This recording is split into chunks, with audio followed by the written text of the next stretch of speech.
Just dropped £4,800 on a weekend in Mallorca. This brings my total savings to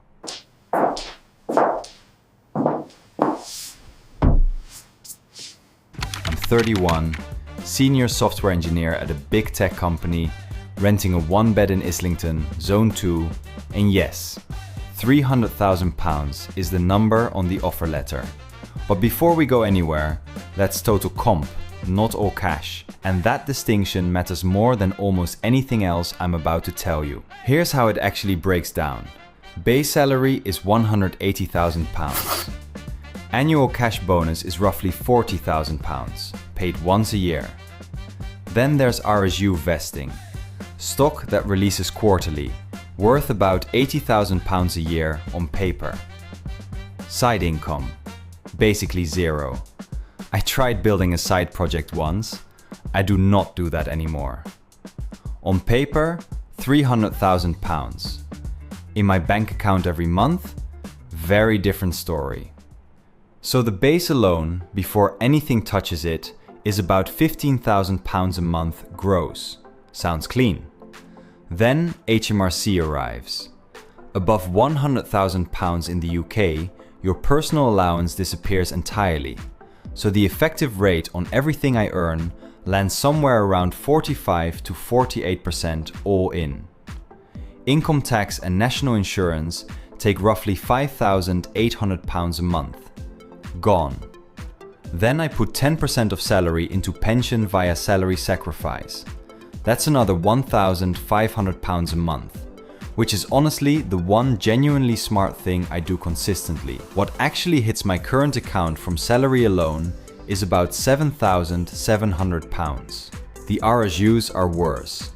They get taxed as income the moment they vest, so HMRC takes roughly 45% before the shares even land in my brokerage.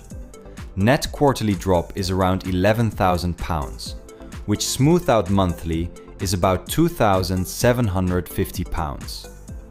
Bonus is once a year, nets around £22,000 after tax. Blend it all together, smooth it monthly, and I'm working with roughly £13,000 a month. Over £130,000 a year disappears before I touch it. That's not a complaint, it's just a number. And we haven't spent a penny yet. Before we get to the spending, quickly, I didn't land here cleanly. I got rejected from FANG 3 times. I also took a £60,000 pay cut to join a startup I was convinced was going to change everything. It didn't. I hated it and came back to big tech. The thing that actually worked was grinding lead code for 6 months straight. Not a bootcamp, not a course, just that. But none of that matters to your rent. London doesn't care how hard you worked. Rent is £3,500 a month. 1 bedroom, Islington, nice enough street, neighbors I have genuinely never spoken to in 18 months. It's fine. It's very, very expensive for fine. Council tax and utilities run about £320 a month combined. Fully automatic, I never think about it, and it still stings every time I actually look. Transport is roughly £180 a month. Oystercard plus 1 Uber home every weekend, because the Northern Line at midnight is a choice I've decided not to make. Groceries land around £380 a month. I shop at Waitrose, and I keep telling myself I'll switch to Sainsbury's. I won't. Subscriptions. Netflix, Spotify, iCloud, a couple of SaaS tools I actually use, and one thing I'm honestly not sure I'm still using, add up to about £140.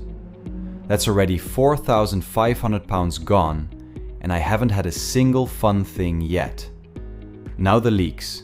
Restaurants and food delivery, roughly £550 a month, and this is the embarrassing one.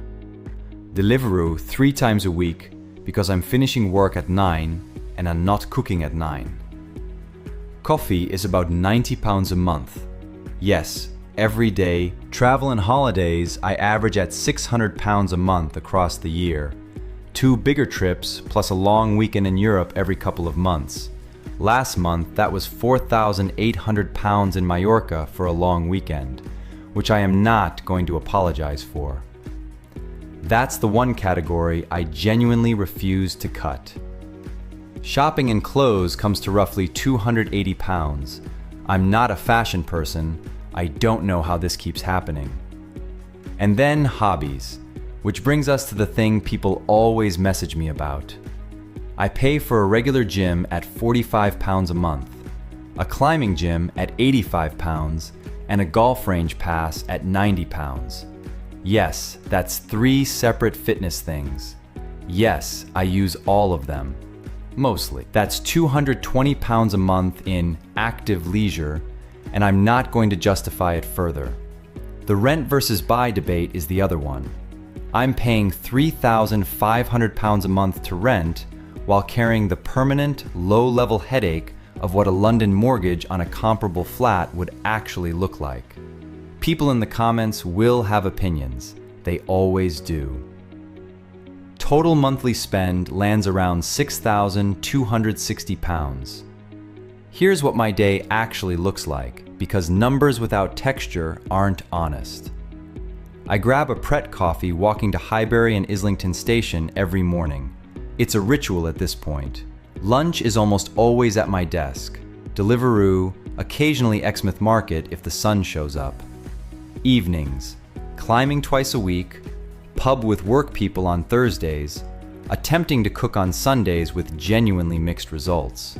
Social dinners here are 80 pounds to 120 pounds a head. Not because I'm showing off, just because that's where people go in this city. And after all of that, rent, food, travel, the 3 gyms, here's what's actually left. Around 5,500 pounds to 6,000 pounds a month goes towards saving and investing. ISA is maxed at 20,000 pounds a year. Pension gets the salary sacrifice contributions. Everything else goes into S&P 500 index funds. RSU net proceeds land straight in the brokerage. I don't pick individual stocks. I got burnt once on that. Once was enough. Which sounds like a lot. Until I tell you what's missing from that list. Here's what I actually have right now. ISA around 85,000 pounds. Pension combined sitting at about 62,000 pounds. Taxable brokerage, mostly from vested RSUs, at roughly 110,000 pounds. Cash savings, about 28,000 pounds. Total net worth, somewhere around 285,000 pounds. No property, 0. Everyone my age in London either has family help or has a property. I have neither. And I'll be honest, 2 years ago I sold RSUs too early and held too much cash when I should have just left it in the market. That decision probably cost me 30,000 pounds in growth. I think about it more than I should. 300,000 pounds sounds like you've made it. Some days it genuinely feels that way. Most days it just feels like a faster treadmill. And here's the real answer to whether this income is worth it in London.